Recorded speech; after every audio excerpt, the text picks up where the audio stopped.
1970 un auto sale de las líneas de ensamblaje de Ford con una sola misión: pasar desapercibido.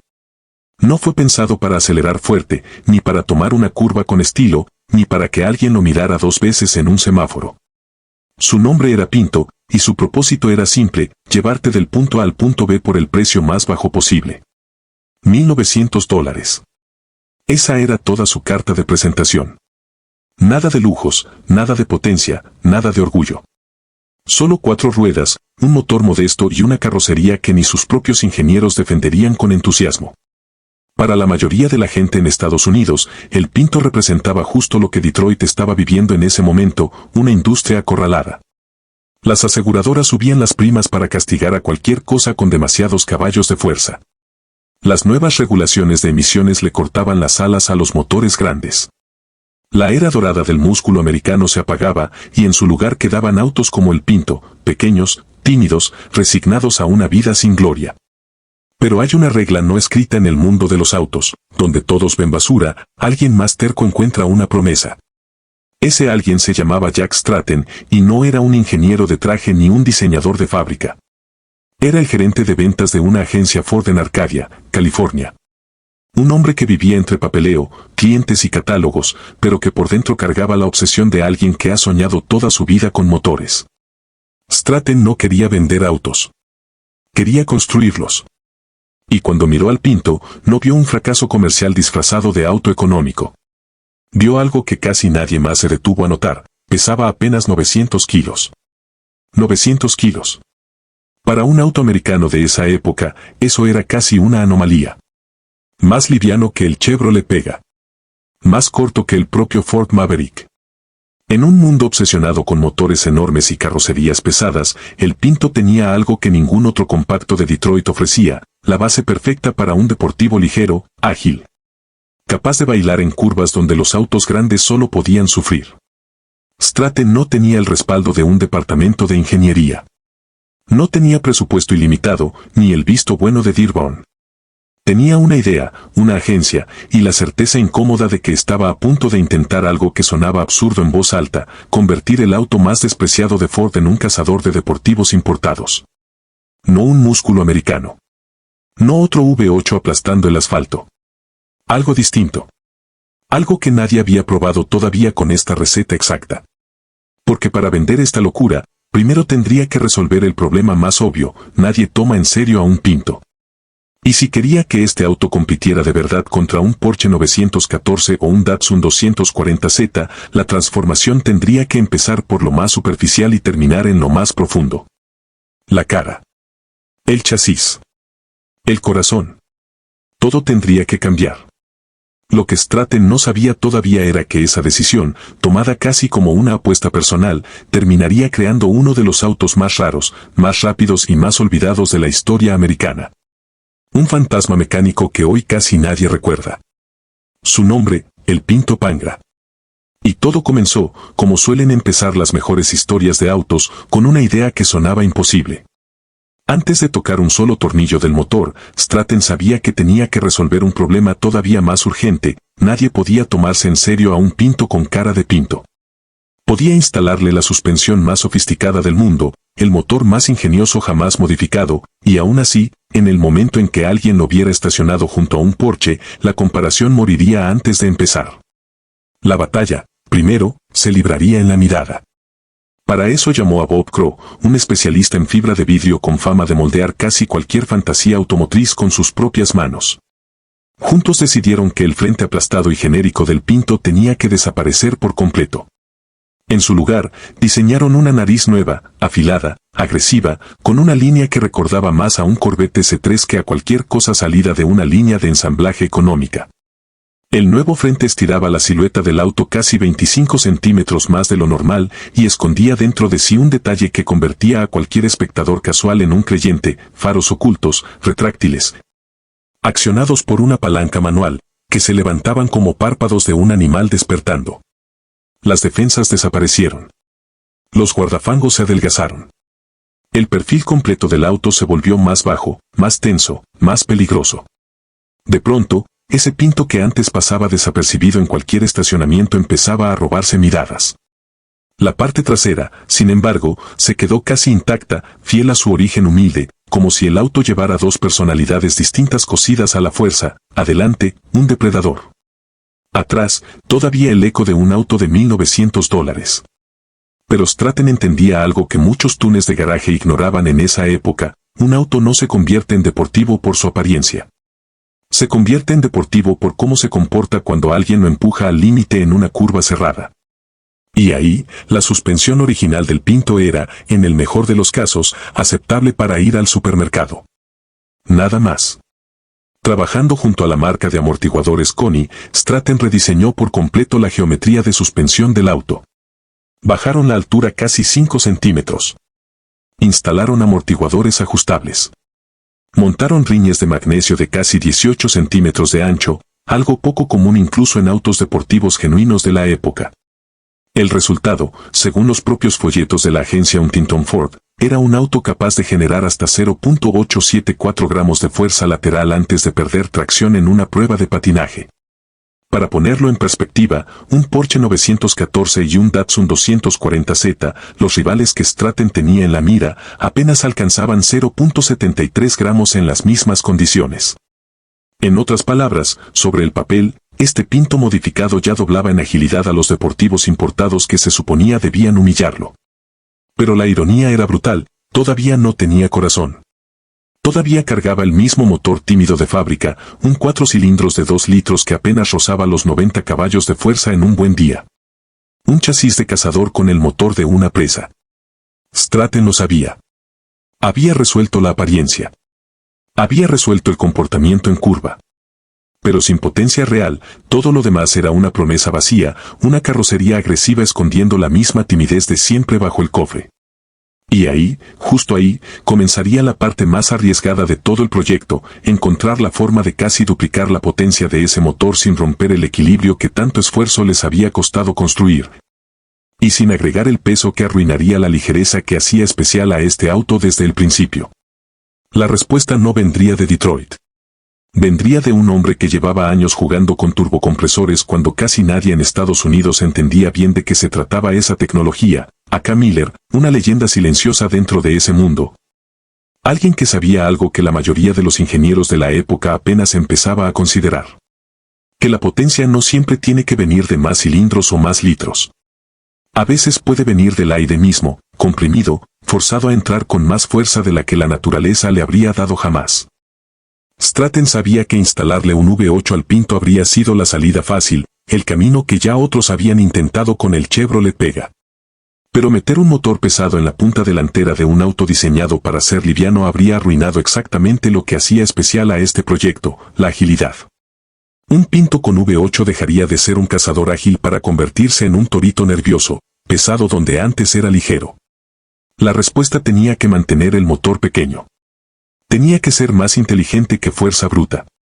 Junto con Miller, Stratton instaló un turbocompresor de la marca AI Research sobre el mismo motor de 2 litros de siempre, alimentado por un carburador de doble garganta.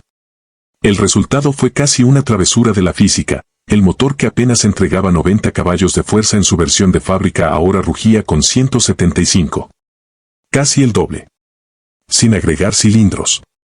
Sin agregar peso significativo. Solo aire, presión e ingeniería paciente.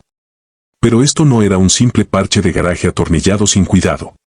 El sistema estaba calibrado con precisión: una presión de refuerzo de apenas 10 libras, apoyada en una relación de compresión reducida a 7:1, que hacía al motor mucho más tolerante al turbo. Se le añadió incluso un sistema de inyección de agua, diseñado para enfriar la cámara de combustión y evitar que la presión adicional destrozara el motor desde adentro. Y lo más sorprendente de todo, a diferencia de otros proyectos turbo de la época que jamás lograron pasar las regulaciones de emisiones, este sí. El Pangra cumplía 100% con la normativa de la EPA, algo que ni siquiera los Vega Turbo de la competencia habían logrado conseguir en su momento. Un detalle técnico que casi nadie notaría desde afuera, pero que hablaba del cuidado silencioso detrás de cada tuerca de este proyecto. El resultado en números fue brutal para un auto que, en apariencia, seguía siendo solo un Pinto. 0 a 100 km por hora en apenas 7 segundos y medio. El cuarto de milla completado en poco más de 15 segundos. Cifras que dejaban atrás, sin piedad, tanto al Datsun 240Z como al Porsche 914.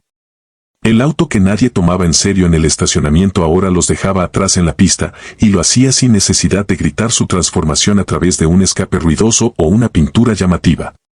Para entender por qué esto era casi un milagro, hay que entender el momento exacto en que nació. Estados Unidos, a inicios de los años 70, vivía una especie de resaca automotriz. La década anterior había sido la era dorada del músculo, motores V8 enormes, carrocerías largas, caballos de fuerza como moneda de estatus social.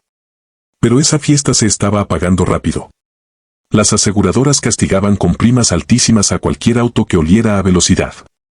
Las nuevas normativas de emisiones obligaban a los fabricantes a estrangular sus propios motores. Y la crisis del petróleo de 1973 estaba a la vuelta de la esquina, lista para encarecer cada galón de gasolina que esos motores sedientos consumían sin culpa.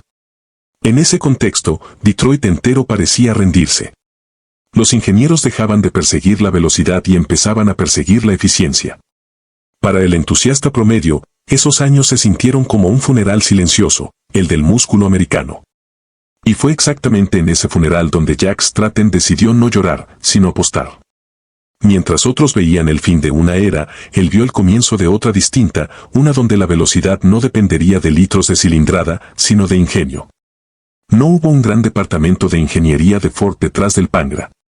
Hubo un gerente de ventas de una sola agencia, Huntington Ford, en Arcadia, California, un especialista en fibra de vidrio, un experto en turbocompresores, y la obstinación compartida de 3 personas que se negaron a aceptar que un auto barato tenía que comportarse como uno. Y el mundo, sorprendentemente, empezó a notarlo.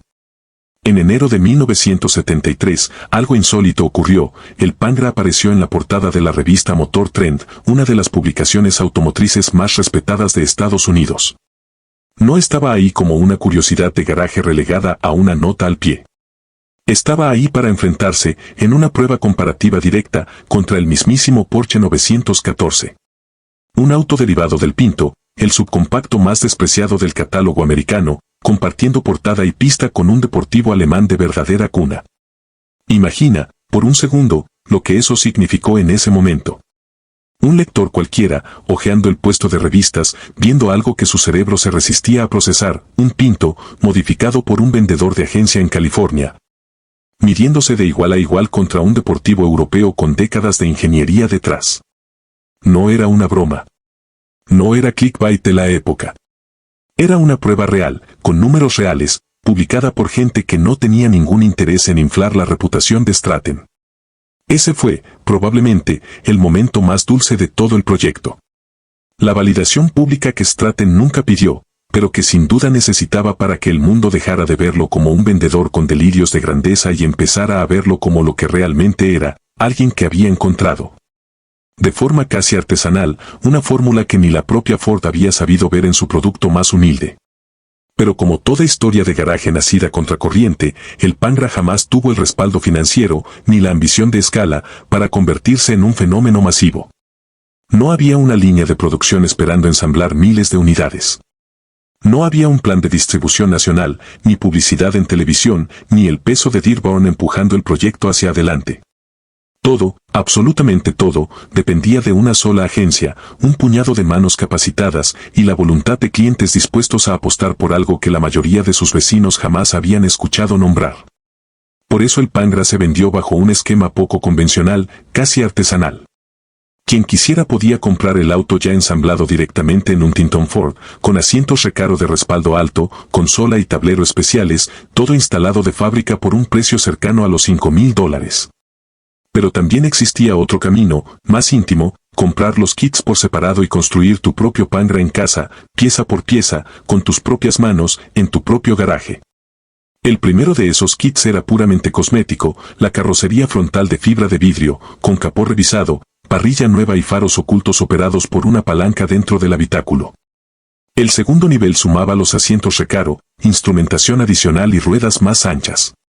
El tercero incorporaba resortes delanteros más cortos, barras estabilizadoras delanteras y traseras, y los 4 amortiguadores Koni que le daban al auto su comportamiento de curva casi imposible de creer para un Pinto. Y el cuarto, el más ambicioso de todos, añadía la conversión turbo completa del motor de 2 litros, con inyección de agua incluida. Quien tuviera el dinero y la paciencia podía comprarlos todos y construir su propia bestia disfrazada de auto económico. Pero nunca lograría replicar exactamente el tablero exclusivo ni la calidad de ensamblaje que solo llevaban los autos armados directamente en la agencia. Había, incluso dentro de este proyecto ya de por sí minúsculo, una jerarquía silenciosa entre los Pangras oficiales y los construidos en casa. Casi todos los Pangras de fábrica se basaron en la carrocería de 2 puertas del Pinto, ya fuera en su versión sedán o hatchback, aunque se sabe de al menos un ejemplar construido sobre la carrocería de la Station Wagon. Una rareza dentro de la rareza. Es probable que Stratton prefiriera la mayor rigidez estructural de la carrocería de 2 puertas para soportar el aumento de potencia y las nuevas cargas laterales que la suspensión modificada exigía en cada curva. Con el tiempo, y sin ningún esfuerzo de marketing más allá del boca en boca de California, la producción del Pangra se apagó silenciosamente hacia 1973 y 1974. No hubo un anuncio de despedida, ni una edición final conmemorativa, ni siquiera un comunicado oficial de la agencia explicando por qué el proyecto llegó a su fin. Simplemente, un día, un Tinton Ford dejó de ensamblar Pangras completos, y la historia del auto que había compartido portada con un Porsche empezó a desvanecerse tan silenciosamente como había nacido. Las estimaciones actuales, reconstruidas décadas después por coleccionistas y entusiastas que han dedicado años a rastrear cada unidad sobreviviente, sitúan la producción total de Pangras completamente ensamblados en la agencia entre 20 y 50 unidades. A eso hay que sumarle un número indeterminado, probablemente en los cientos, de Pinto convertidos en casa usando los distintos kits vendidos por separado. Una cifra que, comparada con los más de 3 millones de Pinto normales que Ford produjo a lo largo de una década completa, convierte al Pangra en algo estadísticamente casi invisible. Y sin embargo, contra todo pronóstico, algunos ejemplares sobrevivieron. Aparecen, de vez en cuando, en los lugares más inesperados, guardados durante décadas en el desierto de Nevada bajo capas de polvo y sol implacable. Olvidados en cocheras de casas que cambiaron de dueño sin que nadie supiera exactamente qué tesoro mecánico se escondía adentro, o listados de forma casual en portales de autos clásicos. Muchas veces por vendedores que ni siquiera dimensionan del todo la rareza de lo que tienen entre manos. Uno de estos ejemplares, un Pangra de 1973 encontrado tras años de abandono, apareció con apenas poco más de 18.000 kilómetros en el odómetro. Cifra que se cree corresponde al kilometraje original del auto. Había sido usado como auto de pista por su segundo dueño durante los años 70 antes de quedar estacionado, inmóvil, durante más de 2 décadas bajo el sol del desierto. Otro ejemplar, modificado más allá de sus especificaciones originales con un turbocompresor Garrett y una caja de 5 velocidades tomada de un Mustang SVO, ha aparecido a la venta por más de $14.000. Sostenido por vendedores que se autodenominan, sin exagerar demasiado, autoridades mundiales en la historia del Pangra. Hay algo profundamente conmovedor en la idea de que un auto nacido de la obstinación de 3 personas, sin el respaldo de ninguna corporación, termine convirtiéndose, medio siglo después, en objeto de culto para un puñado de coleccionistas dispersos por todo Estados Unidos. Porque eso es exactamente lo que le pasó al Pangra. No se convirtió en un ícono masivo como el Mustang o el Corvette. Se convirtió en algo más raro, más frágil, más humano, una leyenda casi susurrada, transmitida de boca en boca entre quienes alguna vez tuvieron la suerte de ver uno en persona. O de leer sobre él en alguna revista amarillenta guardada en el fondo de una caja. Piénsalo así, si hoy asistes a una exhibición de autos clásicos Ford, probablemente verás decenas de Mustangs restaurados con precisión milimétrica, algún Torino brillante, quizás un Maverick nostálgico.